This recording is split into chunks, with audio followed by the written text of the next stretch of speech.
Hello student, welcome all of you on our YouTube channel beyond education. और आज का जो हमारा टॉपिक रहेगा क्लास 11th एक्सरसाइज आपकी होगी 7.2।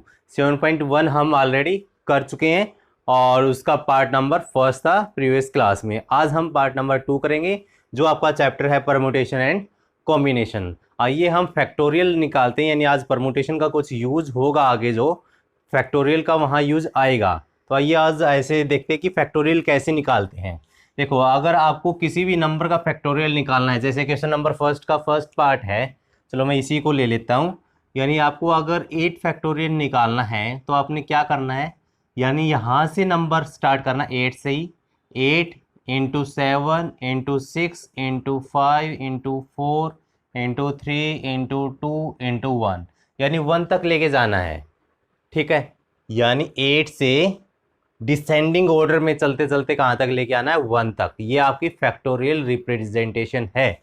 और फैक्टोरियल को रिप्रेजेंट कैसे करते हैं, ये सिंबल है, या फिर इसको ऐसे भी रिप्रेजेंट कर सकते हैं, फैक्टोरियल ऑफ 8, यानी ये दोनों ही फैक्टोरियल के सिंबल हैं। तो हमने क्या देखा है कि डिसेंडिंग ऑर्डर, जो भी नंबर, जिस भी नंबर का हमने फैक्टोरियल निकालना है उसको डिसेंडिंग ऑर्डर में लिखते जाना है। अब इसकी मल्टीप्लाई कर लेना, ये आपका आंसर आ जाएगा। यानी 8 फैक्टोरियल क्या होगा, अब ये देखते हैं। 2 इंटू 3 6, 6 इंटू 5 कितना होगा 30। तो ये मल्टीप्लाई हो चुकी है। अब यहाँ से आपका होगा 6 इंटू 4 24 और 7, 24 इंटू 7 कितना होगा, ये 7 है, और 7 4 ज़ा 28, 2 7 2 ज़ा 14 और 2 16, और इसकी मल्टीप्लाई 8 के साथ करेंगे। 8 8 ज़ा 64, 8 48 और 6 54, 5 और ये 13। अब इसकी मल्टीप्लाई 30 के साथ करेंगे, 3 के साथ कर लेते हैं।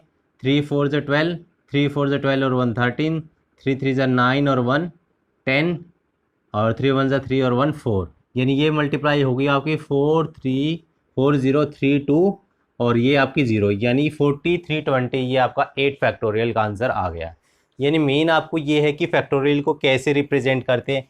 और अब हम इसको ये भी लिख सकते थे, यहाँ से 8 फैक्टोरियल जो है, हम इसको ये भी लिख सकते 8 इंटू 7 फैक्टोरियल। आगे लिखने की ज़रूरत नहीं है, क्योंकि 7 फैक्टोरियल का मीनिंग क्या है, 7 6 5 4 3 2 1। ठीक है, यानी इसको ये 8 इंटू 7 फैक्टोरियल भी लिखा जा सकता है, लेकिन सिंप्लीफाई आपको करना पड़ेगा। अगर ऐसे लिखा आपको 8 फैक्टोरियल को सोल्व करना, मतलब फिर आपको सिंप्लीफाई करना पड़ेगा। या इसको हम ये भी लिख सकते हैं 8 इंटू 7 इंटू 6 फैक्टोरियल। क्यों, क्योंकि 6 फैक्टोरियल 8 इंटू 7 यहाँ तक था, तो 6 फैक्टोरियल की वैल्यू क्या होती है, 6 5 4 3 2 1, यानी यहाँ तक आती है। और इसको ये भी लिख सकते हैं 8 इंटू 7 इंटू 6 इंटू 5 फैक्टोरियल। ऐसे आप एक एक डिसेंडिंग ऑर्डर में राइट कर सकते हो। ठीक है, यानी जहाँ भी आप फैक्टोरियल लगाओगे उसके आगे, यानी वहीं से, जैसे 5 फैक्टोरियल लिखा है यहाँ से 5, फिर इससे बाद में एक एक डिसेंडिंग ऑर्डर में राइट करना 1 तक। ठीक है, ये आपका था पार्ट नंबर फर्स्ट।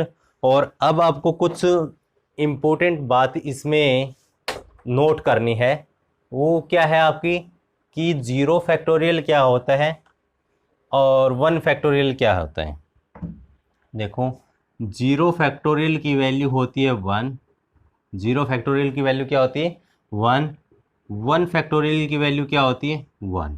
ये दो वैल्यू आपको याद रखना है, 0 फैक्टोरियल की वैल्यू 1 होती है और 1 फैक्टोरियल की भी वैल्यू 1 होती है। देखो, जैसे हमने अभी अभी किया था, क्या 8 फैक्टोरियल को क्या लिख सकते हैं हम, 8 इंटू 7 फैक्टोरियल लिख सकते हैं, 8 इंटू 7 फैक्टोरियल लिख सकते हैं। तो इसका मतलब हम, अगर ये 8 कोई भी नंबर है, n नंबर है, यानी n फैक्टोरियल को क्या लिखेंगे, ये क्या है n, और ये क्या है 8 में से कुछ माइनस हुआ, 1 माइनस है, यानी इसको लिख सकते हैं n माइनस 1 फैक्टोरियल।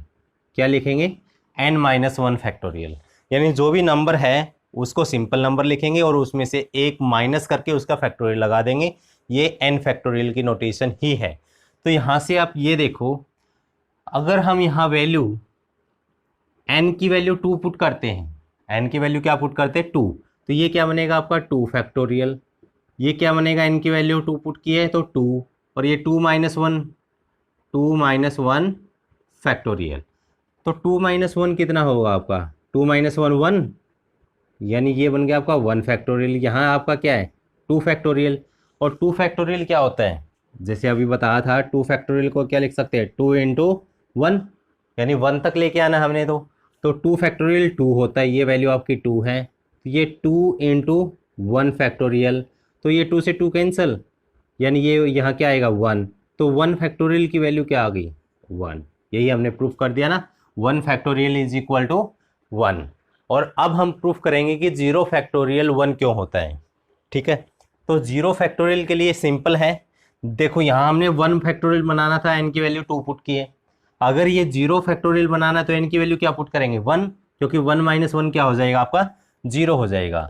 ठीक है, तो हमने यहाँ n की वैल्यू जो है क्या पुट करनी है, n की वैल्यू पुट कर देंगे 0 1, put n is equal to 1। तो यहाँ क्या आएगा 1 factorial is equal to n की वैल्यू 1 पुट की है, ये क्या होगा 1 माइनस 1 का फैक्टोरियल। और 1 फैक्टोरियल की वैल्यू क्या होगी 1, अभी अभी हमने किया है, ये 1 फैक्टोरियल क्या होगा 1। तो ये 1 इंटू 1 माइनस 1 क्या होगा 0, और ये आगे क्या है फैक्टोरियल। तो इट मीन्स ये क्या 1 इज इक्वल टू 1 इंटू 0 करेंगे 0, यानी 0 फैक्टोरियल की वैल्यू क्या होगी 1। ये हैंस प्रूफ, ये हमने कर दिया। यानी ये आप ध्यान रखना है कि 0 फैक्टोरियल की वैल्यू भी 1 होती है, 1 फैक्टोरियल की वैल्यू भी 1 होती है। ठीक है, इनफैक्ट ये क्वेश्चन जो आपका 8 फैक्टोरियल वाला था, ये कंप्लीट कहाँ तक होगा वहाँ तक हम दोबारा से इसको कर लेते हैं, बट आप ये याद रखना कि 0 फैक्टोरियल 0 होता है 1 होता है, और 1 फैक्टोरियल भी 1। यानी 8 फैक्टोरियल को हम अगर ये लिखें 8 7 6 5 4 3 2 1, और यहाँ 0 फैक्टोरियल, क्योंकि लास्ट में 0 तक 0 फैक्टोरियल क्या होगा 1, यानी इसको लिखने की जरूरत नहीं है। 1 फैक्टोरियल भी क्या होगा 1, यानी आप सिंपली ये यहाँ तक मल्टीप्लाई कर देना, ये आपका आंसर आ जाएगा। ठीक है, यानी आपको जो है सब्जेक्ट की डीपली नॉलेज होनी चाहिए, और यहाँ आपको डीप नॉलेज दी जाएगी। आप बने रहना और लास्ट तक वीडियोस को देखते रहना, और रेगुलर वीडियो को देखते रहना, तो आपकी जो मैथमेटिक्स है बहुत ही अच्छा हो जाएगा। तो सेकंड पार्ट है, और ये क्या है 4 फैक्टोरियल माइनस 3 फैक्टोरियल। अब कई स्टूडेंट यहाँ ये कर देंगे 4 माइनस 3 क्या होगा 1, जो कि रॉन्ग होगा, ये नंबर सिस्टम के ऊपर वैलिड होता है, और परम्यूटेशन यानी आपका फैक्टोरियल के ऊपर वैलिड नहीं होता है। यानी सेकंड फैक्टोरियल जैसे हम ये करते ना 4 माइनस 3, फिर आपका 1 आ जाता, ठीक था, बट अब यहाँ क्या लगा दिया फैक्टोरियल लगा दिया, तो इसका मतलब ये राइट नहीं होगा। तो 4 फैक्टोरियल ये क्या है माइनस 3 फैक्टोरियल। तो इसमें हम ऐसा करेंगे, जो ग्रेटर नंबर है उसको स्मॉलर नंबर के पास लेके आएंगे। कहने का मतलब 4 फैक्टोरियल है, 4 फैक्टोरियल को 3 फैक्टोरियल तक हम ब्रेक करेंगे। ठीक है, तो यहाँ क्या लिख देंगे 4 इंटू 3 फैक्टोरियल लिख सकते हैं, जो भी नंबर है, और उसे जैसे हमने अभी अभी किया था कि n फैक्टोरियल क्या होता है n इंटू n माइनस 1 का फैक्टोरियल, यानी जो यहाँ नंबर है ये सिंपल नंबर आ जाएगा, और इसमें से एक कम हो जाएगा, वही ये किया, ये 4 आ गया, और 4 माइनस 1 कितना होगा 3 फैक्टोरियल, और ये भी क्या है 3 फैक्टोरियल है। तो अब कॉमन क्या आ सकता है दोनों में 3 फैक्टोरियल, ये हम कॉमन ले लेते हैं। तो यहाँ क्या बचा आपका 4, 3 फैक्टोरियल कॉमन लेने के बाद क्या बचा यहाँ से 1। तो 3 फैक्टोरियल 4 माइनस 1 कितना है 3, और 3 फैक्टोरियल की वैल्यू क्या होती है 3 फैक्टोरियल की वैल्यू क्या होगी 3 इंटू 2 इंटू 1, 3 इंटू 2 कितना होगा 6, 6 इंटू 1 6, यानी ये वैल्यू आपकी आ गई 6 इंटू 3, जो कि क्या है 18। 18 आपका आंसर है, नोट आपका 1 नहीं आएगा, क्या आएगा आंसर 18 आएगा। डायरेक्ट आपने माइनस नहीं करना है, ध्यान रखना। पहले हम जो ग्रेटर नंबर है उसको स्मॉलर नंबर तक ब्रेक करेंगे। अगर यहाँ होता आपका 18 फैक्टोरियल, यहाँ होता आपका 14 फैक्टोरियल, तो इसको हम रिमूव करते 18 17 16 इंटू 14 फैक्टोरियल, फिर 14 फैक्टोरियल दोनों से कॉमन ले लेते। यानी जो ये फैक्टोरियल है माइनस प्लस, अगर माइनस है तो माइनस प्लस मल्टीप्लिकेशन डिवीजन में अलग अलग काम करता है। नंबर सिस्टम में जैसे हम सब्ट्रैक्ट एडिशन मल्टीप्लाई करते थे वैसा नहीं होगा। ठीक है, ये आपका था क्वेश्चन नंबर फर्स्ट। ऐसे ही आपका सेकेंड आ गया, और ये आपको प्रूफ करना है कि is 3 factorial plus 4 factorial 7 factorial होता है या नहीं होता है। कई स्टूडेंट टिक कर देंगे, बट आपको नहीं करना है। इसमें हम लेके चलेंगे second question left hand side. Left hand side क्या है, 3 फैक्टोरियल प्लस 4 फैक्टोरियल। ठीक है, 3 फैक्टोरियल क्या होता है, वैसे अगर आप कॉमन लेना चाहो तो कॉमन भी ले सकते हो, तो इसको क्या लिखोगे, 3 factorial into 4 into 3 factorial. 4 factorial को ब्रेक कर दिया आपने 4 इंटू 3 में, 3 फैक्टोरियल कॉमन आ गया, यहाँ से आपकी 1 वैल्यू बची है, यहाँ से क्या है 4, तो 3 फैक्टोरियल क्या होगा 6, 3 इंटू 2 इंटू 1 6, और ये 4 प्लस 1 5, तो आंसर आपका क्या आ गया 30। यानी लेफ्ट हैंड साइड आपका कितने आ गई 30, या ये स्मॉल वैल्यू है तो आप डायरेक्टली भी सोल्व कर सकते थे।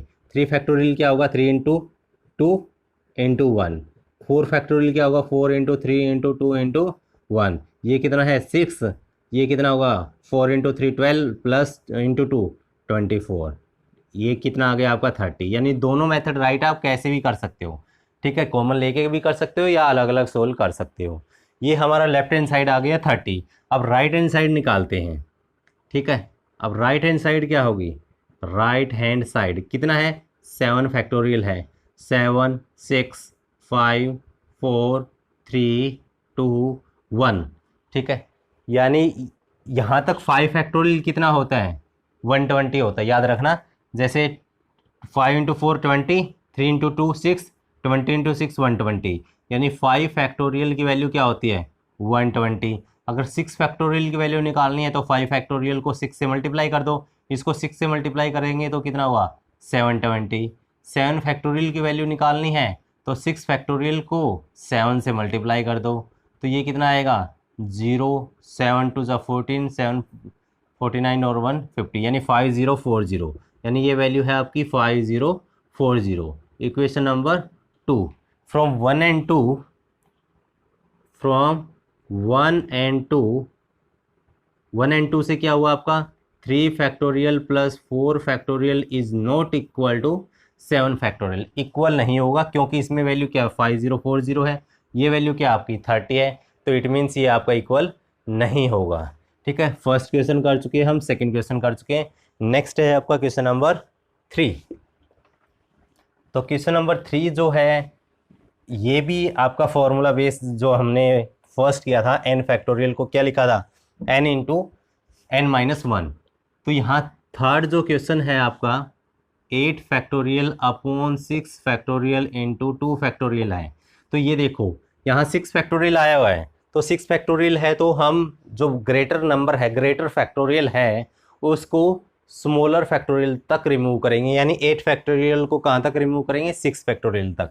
तो इसको हम लिख सकते हैं 8 इंटू 7 इंटू 6 फैक्टोरियल। आगे करने की जरूरत नहीं है, आप 6 इंटू 5 इंटू 3 इंटू 2 इंटू 1 करोगे फिर इसको करोगे, यानी लेंथी थोड़ा सा टाइम कंज्यूमिंग हो जाएगा, आपको ज़रूरत ही नहीं है। यहाँ क्या है 6 फैक्टोरियल और 2 फैक्टोरियल की वैल्यू क्या होती है 2 होती है, तो 6 से 6 कैंसल, 2 4 ज़ा 8, तो ये कितना आ गया आपका आंसर 28, 7 4 ज़ा 28, यानी ये आपका क्वेश्चन नंबर थर्ड आ गया। ठीक है, आप ऐसे भी कर सकते थे 8 फैक्टोरियल की कंप्लीट वैल्यू लिखो 8 7 6 5 4 2, ठीक है यहाँ तक, और ये 6 फैक्टोरियल की लिखो 2 फैक्टोरियल फिर कैंसिल करो, ये करने की ज़रूरत ही नहीं है। देखो अगर आप इसको ऐसे करते 8 7 6 5 4 3 2 1, यहाँ तक होता ब्रेक, बाय 6 फैक्टोरियल को ब्रेक करोगे 6 5 4 3 2 1, और 2 फैक्टोरियल को ब्रेक करोगे तो 2 इंटू 1। अब ये देखो 6 से 1 तक, 6 से 1 तक ये कैंसिल हो गया। ठीक है, हमने यही तो किया था 8 इंटू 7, 6 फैक्टोरियल से ये कैंसिल, और 2 से 2 4 ज़ा 8, वही आंसर है 4 इंटू 7 28 आ गया। ठीक है, यानी आपको कंप्लीट सोल्व करने की ज़रूरत नहीं है। जो नेक्स्ट क्वेश्चन है क्वेश्चन नंबर 4 इंपॉर्टेंट है, और ऐसा क्वेश्चन आपके एग्ज़ाम में आ सकता है और कई बार आता भी है, इसलिए मैंने एक और क्वेश्चन किया आपका एग्जाम्पल नंबर 8 जो कि इम्पोर्टेंट था, क्वेश्चन नंबर 4 जैसा ही है, तो इसको भी मैंने इसमें इंक्लूड कर लिया है। अब फोर्थ क्वेश्चन ये बोलता है कि आपको वैल्यू निकालनी x की, अगर ये गिवन है 1/6 factorial 1/7 factorial is equal to x/8 factorial, और x की वैल्यू निकालनी है। तो वही हमारा प्रोसीजर होगा कि जो ग्रेटर नंबर है उसको स्मॉलर नंबर तक ब्रेक करना है। स्मॉलर नंबर कौन सा है इसमें? 6 फैक्टोरियल, 7 फैक्टोरियल, 8 फैक्टोरियल में 6 फैक्टोरियल तक है, यानी जितने भी नंबर है उसको हम 6 फैक्टोरियल तक ब्रेक करेंगे। ठीक है, तो 6 फैक्टोरियल तक ब्रेक करने का मतलब ये तो पहले से 6 फैक्टोरियल में है, इसको तो सेम रखेंगे। 7 फैक्टोरियल को क्या लिख सकते हैं? 7 इंटू 6 फैक्टोरियल लिख सकते हैं, यहाँ तक हम ब्रेक कर देंगे। x बाई 8 फैक्टोरियल को क्या लिखेंगे? 8 इंटू 7 इंटू 6 फैक्टोरियल लिख सकते हैं। देखो इससे मतलब इससे कैलकुलेशन ईजी हो जाएगी। क्यों? क्योंकि 6 फैक्टोरियल यहाँ भी है, यहाँ भी है, यहाँ भी है। इन दोनों से यहाँ से 6 फैक्टोरियल कॉमन आ सकता है, तो यहाँ से भी है तो कैंसिल हो जाएगा, यानी फैक्टोरियल रिमूव हो जाएगा और x की वैल्यू कैलकुलेट करना ईजी हो जाएगी, यानी फैक्टोरियल रिमूव करना हमें। तो यहाँ से देखो 1/6 फैक्टोरियल कॉमन ले लिया हमने, तो यहाँ वैल्यू क्या बची है? 1 है, प्लस 1 बाई ये 6 फैक्टोरियल बाहर आ गया तो यहाँ क्या है? 7 है, is equal to x by 8 7 into 6 factorial है, तो ये 1/6 फैक्टोरियल, तो एलसीएम क्या होगा इसमें? 7, 7 into 1 7 plus 1 is equal to x by 8 into 7 into 6। अब ये देखो 6 फैक्टोरियल से 6 फैक्टोरियल कैंसिल हुआ आपका, 7 से 7 भी कैंसिल हो चुका है, तो यहाँ क्या है? x 7 प्लस 1 कितना होगा? ये 8 is equal to x by 8, 8 into 8 कितना हो जाएगा? 64। तो x का आंसर कितना आ गया? 64। ठीक है, हमने क्या किया है? जो स्मॉलेस्ट नंबर है वहाँ तक जो ग्रेटर नंबर है उसको ब्रेक कर दिया। अब 6 फैक्टोरियल स्मॉलर है, 6 से बड़े कौन से हैं? 7 और 8, तो 7 को भी 6 तक ब्रेक कर लिया, 8 को भी 6 तक ब्रेक कर दिया। फिर यहाँ प्लस है तो यहाँ से जो कॉमन आया उसको कॉमन ले लिया, तो यहाँ से ये 6 फैक्टोरियल से फैक्टोरियल रिमूव हो गया, फिर जो कैंसिल हो सकता है कैंसिल कर सकते हैं। यहाँ माइनस आता है फिर भी हम यही सेम प्रोसीजर करते हैं। तो अब हम करते हैं ऐसा ही क्वेश्चन आपका जो मैंने लिखा है, क्वेश्चन नंबर 8। ठीक है, यानी काफ़ी टाइम ये क्वेश्चन नंबर 8 जो एग्जाम्पल नंबर 8 है आपके एग्जाम में आ चुका है। तो ये क्या है आपका? 1/8 factorial plus 1/9 factorial is equal to x by 10 factorial. ठीक है, अगर आपकी कॉन्जुगेटिव टर्म है, ध्यान रखना, अगर आपकी जैसे यहाँ 8 9 10 है, यहाँ पे 6 7 8 है। ठीक है, अगर आपको विद इन सेकेंड में आंसर निकालना है तो आप क्या करोगे? जो आपका लार्जेस्ट नंबर है, अगर 3 कॉन्जुगेटिव नंबर है 6 7 8 में, तो आपका जो लार्जेस्ट है 8, इसका स्क्वायर आपकी x की वैल्यू आएगी। फॉर्म यही होनी चाहिए 1/6 1/7 x बाई 8, यानी यहाँ x आना चाहिए। अगर यहाँ 10 11 12 आता तो यहाँ फिर 12 का स्क्वायर कितना आता है? 144। ठीक है, यहाँ इसका आंसर कितना आएगा? 8 9 10 है तो बड़ा कौन सा? 10 है, तो 10 का स्क्वायर कितना आएगा? 100, यानी 100 इसका आंसर आने वाला है। तो आइए हम इसको निकालते हैं। देखो 8 फैक्टोरियल इन तीनों में स्मॉल है, तो 8 फैक्टोरियल तक हम इसको ब्रेक करेंगे, तो इसमें से ऑलरेडी 8 फैक्टोरियल है, इसको नहीं हम एज इट इज़ रखेंगे। 9 को क्या लिखेंगे? 9 इंटू 8 फैक्टोरियल, और 10 को क्या लिखेंगे? 10 इंटू 9 इंटू 8 फैक्टोरियल। वही प्रोसीजर है, तो यहाँ से 1/8 फैक्टोरियल हमने कॉमन ले लिया, तो यहाँ वैल्यू क्या बची? 1 plus 1/9 is equal to x by 10 into 9 into 8 factorial. 8 factorial से 8 फैक्टोरियल कैंसल, एलसीएम कितना हुआ? यहाँ 9 9 1 जा 9 plus 1 is equal to x by 10 into 9, 9 से 9 कैंसल, 9 प्लस 1 कितना हुआ? यहाँ से 10 is equal to x by 10, तो x का आंसर कितना आ गया? 10 इंटू 10 100, यही आंसर है। यानी अगर आपको कंजुगेटिव टर्म है तो आपका जो लार्ज नंबर है उसका स्क्वायर ही आपका आंसर होगा। तो ये आपका था एग्जाम्पल नंबर 8। आज का इस एक्सरसाइज का लास्ट जो क्वेश्चन है ये है क्वेश्चन नंबर 5। ठीक है, क्वेश्चन नंबर 5 में आपको गिवन है कि n factorial by n minus r factorial की वैल्यू निकालनी है। n factorial by n minus r factorial, इसकी वैल्यू निकालनी है, और आपको गिवन है फर्स्ट पार्ट में when n is equal to 6 r is equal to 2। आप ये वैल्यू पुट कर दो, n की वैल्यू 6 पुट करो, यहाँ क्या आएगा? और ये फार्मूला आपका परमुटेशन का भी फार्मूला है जो आप हम जो है नेक्स्ट एक्सरसाइज में करने वाले हैं, NPR, n factorial upon n minus r factorial, यानी जो ये लिखते हैं ना NPR, उसका फार्मूला यही है। पहले n फैक्टोरियल आएगा डिवाइड बाय इन दोनों में से n माइनस आर, यानी दोनों की सब्ट्रैक्शन होगी। तो यहाँ आप n की वैल्यू पुट कर दो 6, तो ये क्या आएगा? 6 फैक्टोरियल अपॉन 6 माइनस आर की वैल्यू है 2, ठीक है। तो ये आपका आ गया 6 फैक्टोरियल अपॉन 6 माइनस 2 कितना है 4 फैक्टोरियल। तो ये कितना होगा, स्मॉलर नंबर कौन सा 4 है तो 4 तक ब्रेक कर देंगे।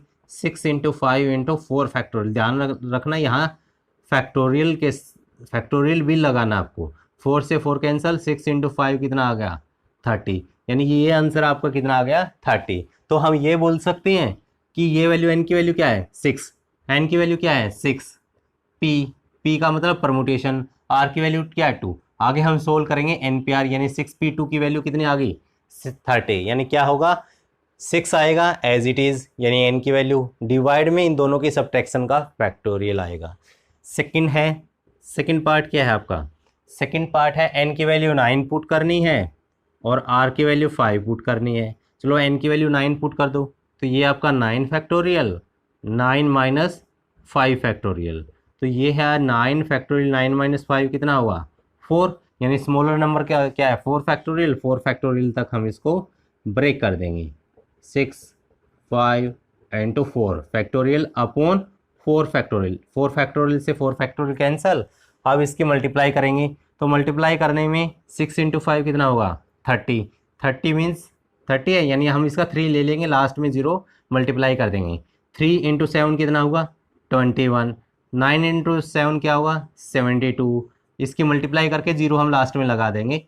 तो ये 72, 2 2 ज़ा 4, 2 7 ज़ा 14, तो 2 7 और 4 11, यानी ये आपका आंसर आ गया 15120, यानी ये आपका फाइनल आंसर आ चुका है। यानी ये वैल्यू आपकी, इसमें n की वैल्यू क्या 9, r की वैल्यू क्या 5, यानी ये वैल्यू है आपकी 9p5। और ध्यान रखना हमेशा जो r की वैल्यू होती है, r की वैल्यू ये इस n से छोटी नहीं होगी, n से छोटी होगी, हमेशा n से छोटी होगी, यानी n से बड़ी नहीं होगी। जैसे यहाँ 6p2 है, तो यहाँ 6p2 देखो 6 बड़ा है, n बड़ा है, r छोटा है, यानी r की वैल्यू हमेशा छोटी होगी। अगर r की वैल्यू बड़ी है, यानी नीचे वाली वैल्यू बड़ी है ऊपर से, तो फैक्टोरियल डिफाइंड नहीं होगा। फैक्टोरियल डिफाइंड होता है ओनली पॉजिटिव वैल्यूज़ के लिए, नेगेटिव वैल्यू के लिए डिफाइंड नहीं होगा। क्योंकि सपोज करना यहाँ r की वैल्यू मैंने लिख दी 6, n की वैल्यू 2, 2 माइनस 6 कितना होगा -4, तो ये माइनस नंबर आ गया, तो माइनस का जो फैक्टोरियल है ये डिफाइंड नहीं है, सिर्फ और सिर्फ किसका है पॉजिटिव का डिफाइंड है। पॉजिटिव इंटीजर का ही फैक्टोरियल डिफाइंड होता है, नेगेटिव इंटीजर का फैक्टोरियल डिफाइंड नहीं होता है। ठीक है, तो ये था आज हमारा सेशन जो एक्सरसाइज 7.2 पार्ट नंबर 2 में। आई होप आपको समझ में आ गया होगा। अगर समझ में आया है तो चैनल को सब्सक्राइब ज़रूर करना है और अपने फ्रेंड्स को भी इस चैनल के बारे में आपको बताना है, ताकि वो भी अपनी नॉलेज को इम्प्रूव कर सके। और एक ख़ास बात इसमें, जो एनसीईआरटी है, अब एचएसएससी यानी हरियाणा स्टाफ सिलेक्शन कमीशन, उसके अंदर भी आपके क्वेश्चंस आते हैं और एनसीईआरटी बेस्ड ही आते हैं क्वेश्चंस जो भी एग्ज़ाम होते हैं। तो आपके लिए ये वहाँ से भी बेनिफिट हो सकता है। मेन आपका +1 +2 जो हमारी सीरीज़ चल रही है अभी फ़िलहाल, यानी हम इसको कंप्लीट करेंगे, कंप्लीट एनसीईआरटी मैथ। ओके, आज के लिए इतना ही, मिलते हैं नेक्स्ट वीडियो में नेक्स्ट एक्सरसाइज के साथ। ओके, तब तक have a nice day and good bye.